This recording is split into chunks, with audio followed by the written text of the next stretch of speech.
नमस्कार दोस्तों, जय माँ भवानी। आज हम जिनके बारे में बात करेंगे उन्हें इतिहास बप्पा रावल के नाम से जानता है। बप्पा रावल का वास्तविक नाम कालभोज या कालभोजादित्य था। इनका जन्म 713 ईस्वी में हुआ। इनके समय चित्तौड़ पर मौर्य शासक मानमोरी का राज था। 734 ईस्वी में बप्पा रावल ने मात्र 20 वर्ष की आयु में मानमोरी को पूरी तरह पराजित कर चित्तौड़ दुर्ग पर अधिकार स्थापित किया। वैसे तो गुहिलादित्य को गुहिल वंश का संस्थापक कहते हैं, पर गुहिल वंश का वास्तविक संस्थापक बप्पा रावल को माना जाता है।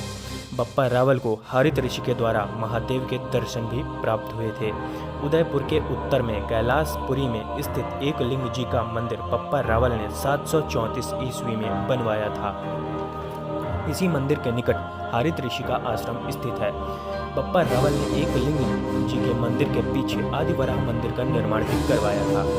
735 ईस्वी में हज्जात ने राजपूताने पर अपनी फौज भेजी।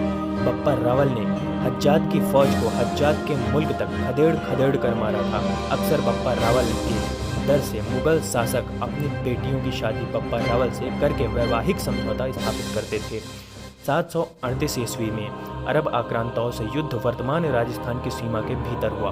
बप्पा रावल प्रतिहार शासक नागभट्ट प्रथम व चालुक्य शासक विक्रमादित्य द्वितीय की सम्मिलित सेना ने अल हकम बिन अलावा, तामीम बिन जैद अल उतबी व जुनैद बिन अब्दुल रहमान अल मूरी की सम्मिलित सेना को पराजित किया। बप्पा रावल ने गजनई के शासक सलीम को पूरी तरह पराजित किया। सिसोदिया वंशी राजा कालभोज का ही दूसरा नाम बापा मानने में कुछ ऐतिहासिक असंगति नहीं होती।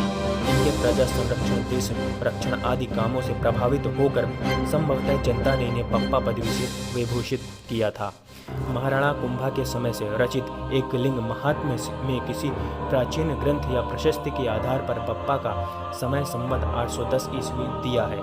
एक दूसरे एकलिंग महात्म्य से सिद्ध है कि यह बापा के राज्य त्याग का समय था।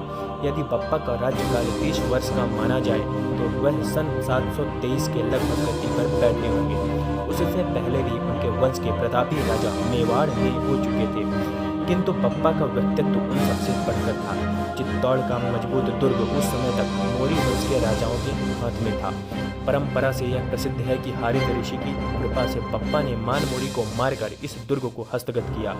टाड को यही राजा मानकर सन 713 ईस्वी का एक शिलालेख मिला था, जो सिद्ध करता है कि बप्पा और मानमोरी के समय में विशेष अंतर नहीं है। सिंध में अरबों का शासन स्थापित हो जाने के बाद जिस वीर ने उनको न केवल पूर्व की ओर बढ़ने से सफलतापूर्वक रोके रखा था, बल्कि उनको कई बार करारी हार भी दी थी। बप्पा रावल गहलोत राजपूत राजवंश के 8वें शासक थे और उनके बचपन का नाम राजकुमार कालभोज था। वे सन 713 में पैदा हुए थे और लगभग 97 साल की उम्र में उनका देहांत हुआ था। उन्होंने शासक बनने के बाद अपने वंश का नाम ग्रहण नहीं किया, बल्कि मेवाड़ वंश के नाम से नया राजवंश चलाया था और चित्तौड़ को अपनी राजधानी बनाया। बप्पा रावल एक न्यायप्रिय शासक थे। वे राज्य को अपना नहीं मानते थे, बल्कि शिव जी के एक रूप एक लिंग जी को ही उसका असली शासक मानते थे और स्वयं उनके प्रतिनिधि के रूप में शासन चलाते थे। लगभग 20 वर्ष तक शासन करने के बाद उन्होंने वैराग्य ले लिया और अपने पुत्र को राज्य देकर शिव की उपासना में लग गए। महाराणा संग्राम सिंह, जिन्हें राणा सांगा के नाम से भी जाना जाता है, उदय सिंह और महाराणा प्रताप जैसे श्रेष्ठ और वीर शासक उनके ही वंश में उत्पन्न हुए थे। उन्होंने अरब की हमलावर सेनाओं को कई बार ऐसी करारी हार दी कि अगले 400 वर्षों तक किसी भी मुगल आक्रांता की हिम्मत भारत की ओर आंख उठाकर देखने की नहीं हुई। बहुत बाद में महमूद गजनवी ने भारत पर आक्रमण करने की हिम्मत की थी और कई बार पराजित भी हुआ था। बप्पा रावल की विशेष प्रसिद्धि अरबों से सफल युद्ध करने के कारण हुई। सन 712 ईस्वी में बप्पा रावल ने मोहम्मद बिन कासिम से सिंध को जीता था।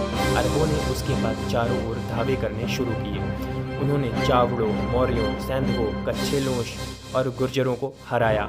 मारवाड़, मालवा, मेवाड़, गुजरात आदि सब भूभागों में उनकी सेनाएं छा गईं।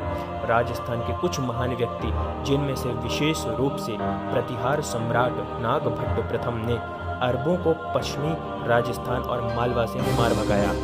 बामा ने यही कार्य मेवाड़ और उसके आसपास के प्रदेश के लिए किया।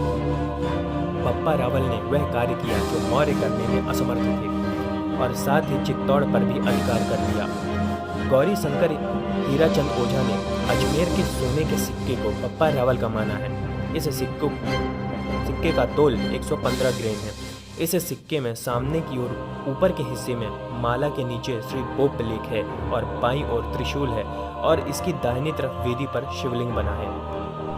इसकी दाहिनी ओर नंदी शिवलिंग की ओर मुख किए बैठा है। शिवलिंग और नंदी के नीचे दंडवत करते हुए एक पुरुष की आकृति है। सिक्के के पीछे की तरफ चमर, शौर्य और छत्र के चिन्ह हैं। इन सब के नीचे दाहिनी ओर मुख किए एक गौ खड़ी है और उसी के पास दूध पीता हुआ बछड़ा है।